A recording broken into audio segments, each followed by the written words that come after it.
I'm going to tell you a story about the greatest adventure I've ever embarked on.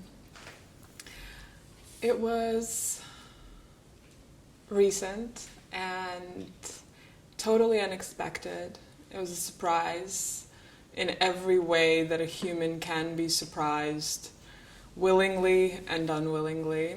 And it was the greatest connection I've ever made to humanity, to myself, to me as a woman, me as a child, to the great unknown, to the wilderness, to freedom, adventure, adventure, adventure.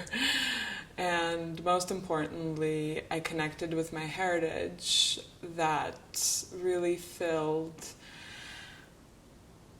a wholeness that I've been missing for the majority of my life.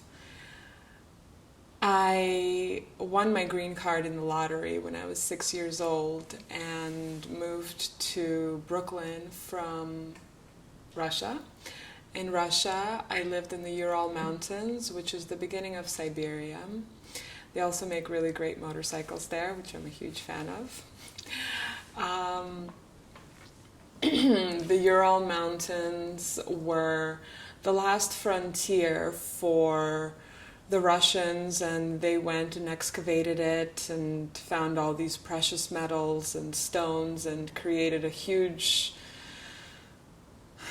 commerce and life there after having absolutely nothing. So growing up in communism was kind of interesting. Seeing a pineapple once a year was totally mind-blowing, and then my whole life changed when I moved to New York. Flash forward 17 years later, I get to go back, see my family, see my friends, see my close relatives, and see my father, who now is there after 20 years in America.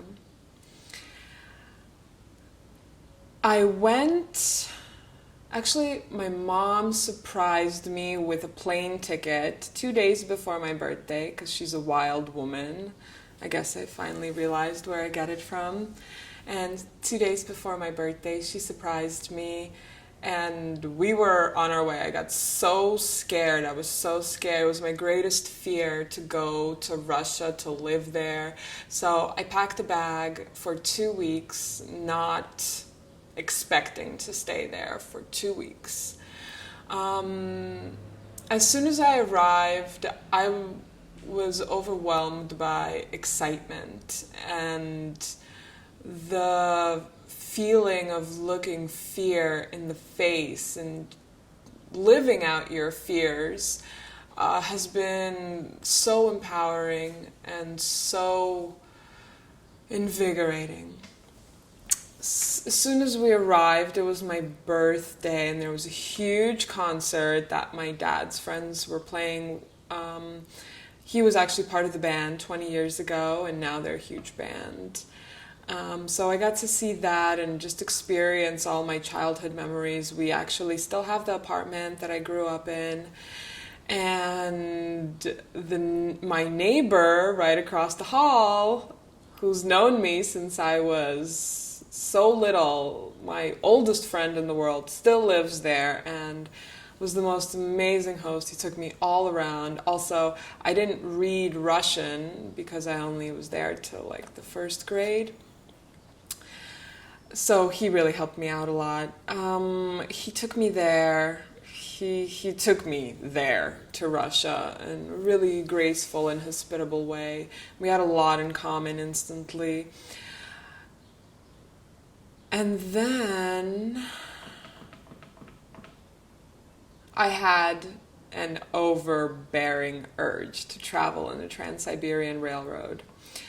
Inspired by someone I met on my travels, my plan was to travel across the whole of Russia, which takes about 4 to 5 weeks on the train, and then fly from China to LA and then make it back to New York.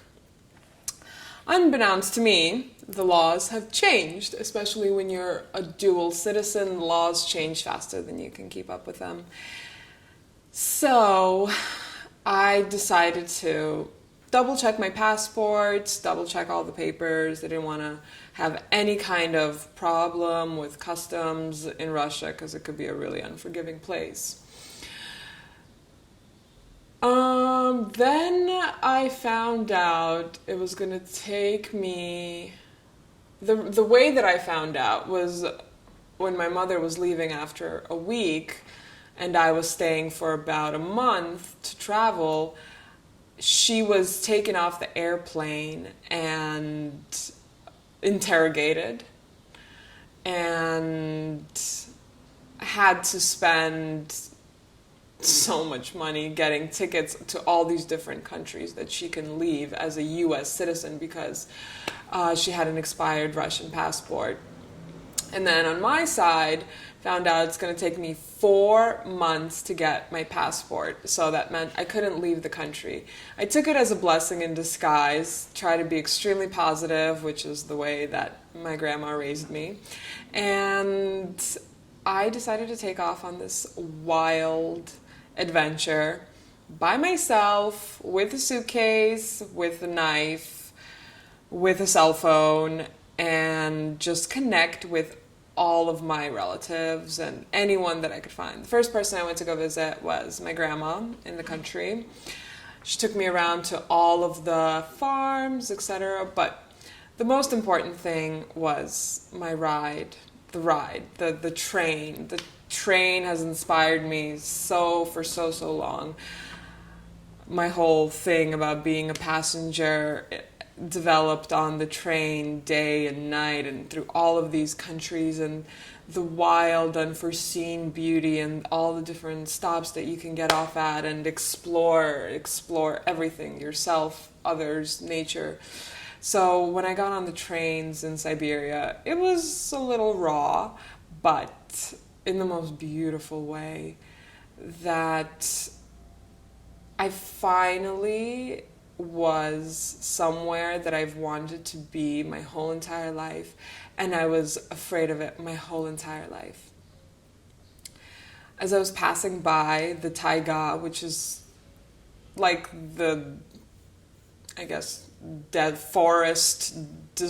forest desert, which just spans thousands of miles, I would wake up and just see nature upon nature upon nature, the wildest wild, the darkest nights, the beaming twilight that would spur these creative rants of poetry and philosophy. And at the same time I was reading the works of Einstein and Don Quixote and Fitzgerald and Oscar Wilde. So I was really having this intellectual spur and psychological transformation. And when I finally realized this was the perfect, most fertile place for me to transform in every single way, the fact that I can connect with my heritage, expand my mind, heal my body, and find my tribe, that was really the most transformational thing. But being on that train, my sister used to give me things from our garden, so I used to have this big basket of fruits and veggies and just travel for days into the wilderness and then get out and find whoever my contact was, whether it was a friend or relative, and they would take me even deeper into the wilderness. And you come into these places sometimes and there's not a soul in sight. There's just the white birch forests or darkness, complete darkness and silence, and you don't know if a pack of wolves is going to come get you, but you just have to trust the next 10 feet and keep going and be fearless. What going to Siberia is learning how to be fearless, whether you like it or not. Being your own personal warrior, or being a child, totally connected with nature, not being corrupted by what others think of you, or chemicals. Everything is so pure. The food is so pure. I've never tasted food that tasted like that I've been eating my whole entire life. And everyone has a garden, everyone has a country house, everyone gets together and they all share this food and they interact and they really have an experience filled with humanity and real connection because of the simplicity of their lifestyle that leads to just joy. The most amazing women I've ever met. Really crazy animalistic men.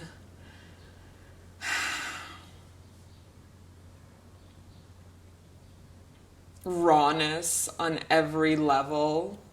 Even the civilized parts are still so raw. The country is ungentrified, is a way that I could call it, but there is no greater feeling than being in that divine wilderness in Siberia. And I know it has a really bad rap in America, but when you go to Siberia in the summertime, it is the most lush, full, vivacious, bodacious, delicious, scrumptious nature. And you just roll around in the fields and drink from the stream and be happy and be fearless and be well. So, after about 4 months, I received my passport. And it was almost bittersweet, and it was such a battle to get it. And what I can compare it with was when I was running with the bulls in Pamplona. That's what it was like to get my passport. It was like a pure adrenaline rush. And I was so happy to go back to America because after 4 months in Russia, you're just like, you're done with it. You've eaten everything you can eat. You've seen a lot, and I met a lot of great friends that I'll be my lifelong friends. I was really sad to leave. Like, I could really see myself living there, having children there, having a family there, having a farm, all that good stuff that they do there. They're really warm, chill people, contrary to popular belief, I guess. And what I believe is a good sign of a good trip is that you already want to come back before you left. So I'm going to go back for sure. I can't wait to get on the train again, and I can't wait to write poetry and make music and meet all of these characters and have the time of my life. It's really like unleashed this full waterfall of just making my dreams come true every single day, connecting with nature in a really... It's a spiritual thing for me, definitely, connecting with nature, and I try to do it every day. And having a beautiful life with your tribe. It's hard for me to call it family because I really try to think in a global way, so when I find the others, it's such an exciting feeling to me to get them in a raw way, to get them to get their tribal side. Oh, another great thing that I was doing in Russia, they're really sad around there because whether it's poverty or alcoholism or whatever it may be, I was practicing, I would say, like performance philosophy, like a guerrilla philosophy almost. And what I would be doing, especially when it kind of got, when it wasn't so hot anymore, I would, I guess, radically be happy at people. So all the sad little faces that I saw, whether it was bubbies or businessmen or children, I would just like smile and give them like the biggest, happiest smile. And some people got knocked off their feet. They didn't know what the hell I was doing, but all I wanted to do is just add happiness and like beauty into their world, because that's definitely an aspect that's missing from Russia. There's so much beauty in the nature. Like you can just you could walk 5 minutes outside of a big city and you're going to be in a huge raw forest or some kind of natural landscape. So I feel like that's why maybe the cities aren't so beautiful, because you have this most of the country is this great nature. And I really didn't deal with any of those crazy people from Siberia. I didn't, I never had my life threatened. It was just a very warm experience. They love Americans. They totally love American culture. They have a lot of American things in the culture. So it was even a challenge for me to find authentic Russian traditional things that I've always wanted to experience and include in my life experience.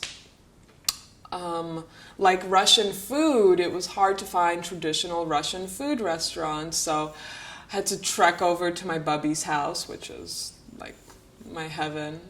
And what else?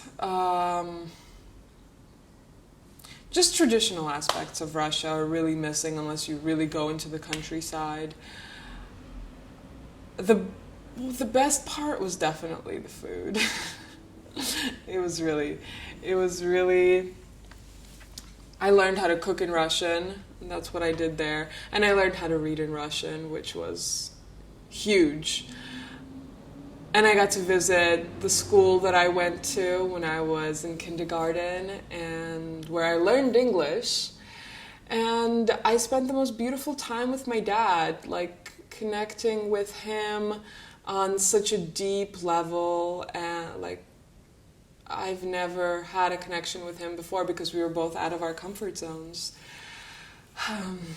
So I guess the moral of my story is, connecting with your heritage is the single most important mission you will ever take in your life. And adding beauty to the world and to other people's lives, if you can make someone else's life a little better, I definitely encourage that. Also, not to count the days, but make the days count. And spread the tribal love. Find your tribe. They're out there. They're waiting for you too. That's my story about going to Siberia, coming from Siberia, and now I've been a New Yorker for almost 20 years and just made a new dream of mine come true. I just moved to the Hudson Valley, and I'm one happy, lucky girl. Thank you.